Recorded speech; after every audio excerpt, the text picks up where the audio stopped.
Hi, folks. It's Larry Talks. It is June 8th, 2020. After all the marching that's been going on,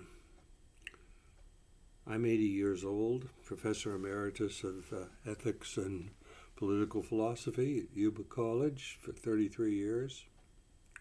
And I have something to say. And what amazes me about the coverage of an event which will go down in history, when the President of the United States gets armed soldiers with no name tags standing against the citizens of the United States who are unarmed, a day which will go down in infamy in the history of the United States. Why? And here's why I'm doing this program. I can't believe that 100% of Americans, and by the way, I have to say that the polls immediately after this is done, a week after this is done, show Biden getting over 400 of the Electoral College votes, and Trump having less than 75. And other polls showing 79% of Americans don't get, or see this as an insult to basic American values. But I'm here to say something that I can't believe hasn't been said after a week of this. And that is the Boston Massacre. The Boston Massacre led to the First and Second Amendment. And here's where all Americans are united. If you're for the first, you're a liberal. If you're for the second, you're a conservative. Both of these were offended a week ago. Both. Number one, the reason the First Amendment exists is so that Americans have the freedom to speak freely in Lafayette Park in front of the White House without armed soldiers standing against them. Why is the Boston Massacre famous?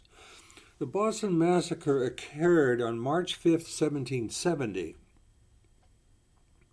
And it was a very similar situation in that, now, by the way, a black man died in that. Crispus Attucks was shot dead by a British soldier.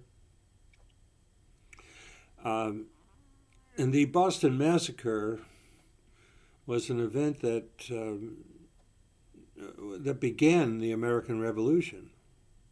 Why? Well, and actually led to both the First and Second Amendments. This is why I say 100% of Americans are against Trump on this. Number one, because of the First Amendment, the right of citizens to speak without violence, anywhere, anytime. And number two, the right to bear arms, because of what the British did at the Boston Massacre. They went up against, with bayonets and bullets, against unarmed American citizens. And I'm just surprised that no one has mentioned this. But the other thing that I wish to point out is that this event brings together both the First and Second Amendments. That the citizens who went up against the White House were unarmed, and the soldiers were, and they were anonymous. They had no name tags, no way to identify. Some of them from Texas prison guards, and all kinds of secret police in the United States. This is so incredibly Nazi and outrageously un-American. And if you're a conservative for gun rights, and you're a liberal for speaking out anytime, any place, then we're all together on this. And this is why the polls started to show immediately why in the Electoral College over 400 votes for Biden. Not that I'm for Biden, but given Trump, yes, I am. Just like Colin Powell. So all the military has come out for this. Why? Because the military understand the Boston Massacre. Do you? Doesn't everybody know that story? And doesn't everybody know that the Boston Massacre led to the Revolution, which led to the First and Second Amendments, which are the most fundamental values of America, being being the right of free speech and the right to bear arms against an organized military that arms itself against its citizens? That's what's at issue a week ago, and Trump is on the side of the British in this analogy. And that's the two things I wanted to say was, number one, the sudden response, all the white people marching in this, it's not about race anymore, because it was always about race, because even at the Boston Massacre, a black man died. The first to die was a black man.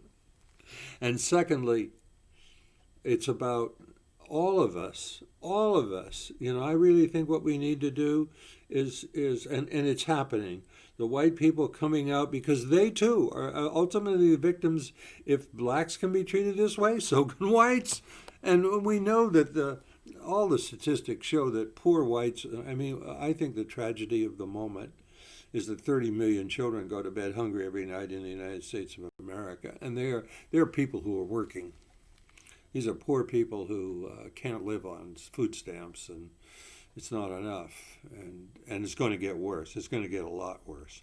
And so I predict that these marches will go on indefinitely until we have some kind of resolution. This is a less than 10-minute video, so I'm almost done with what I have to say. I think my points have been 3 points.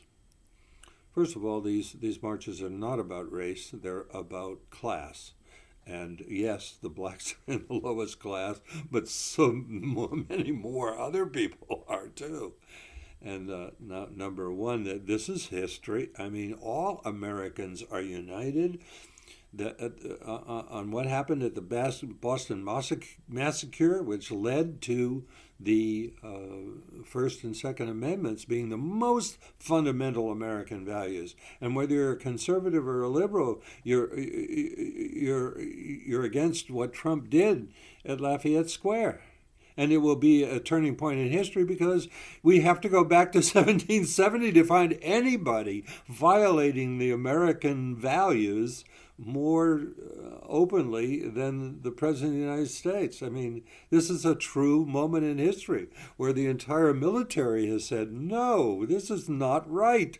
And they know about the Boston Man. Do you? Do you know the history? Go look it up on Wikipedia. It's so parallel to these events of the last week, and so insulting to the First and Second Amendments of the Constitution of the United States. It's so anti-American. It's so fundamentally a violation of American values. And that's all I have to say.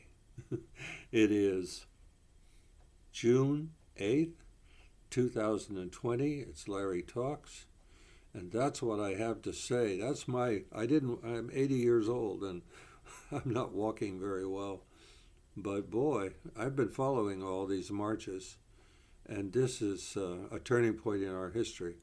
And it's not over. It's not going to be over. The March on Washington will take place. And the economy will get worse in the next few months. And more white people and more all people, all American citizens will be out there marching for. Why? Because they don't have food on their table. That's why. Things are going to get much worse before they get better. The good news is we have a constitution. We should all stand for it. And we have law. And we have order. And the vast majority of people are not looters. When you watch these marches, the vast majority of people in America are helping each other. They're not looting. They're the very small, not even 5%. And to say that that's what it's all about is these liberals looting. I can't believe the Senate. The Senate right now will go down in history. All these people who are running for office in the Senate will lose. And rightfully so after this event, because this event is just so insulting to the citizens of America. So much for the Senate, and the Senate should be ashamed of itself. Shame, shame, shame forever. History will get you, all of you. And it won't be violence. It will be simply the truth that I have just told. that the Boston Massacre has happened again. They didn't shoot anybody, but they did. They violated the rights that Americans fought a revolution for. All Americans. And we all agree on the First and Second Amendment. That's it. Goodbye. That's all I have to say for the moment. Please share this with somebody else. This is the fact that people here's a week later, and we still haven't brought up the Boston Massacre parallels here, and the First and Second Amendment insults. And here's where America is united. If you don't believe in the first, you believe in the second, and that's 100% of us. I believe in them both, and now I see why the second's so important. Don't you? Goodbye. See you later.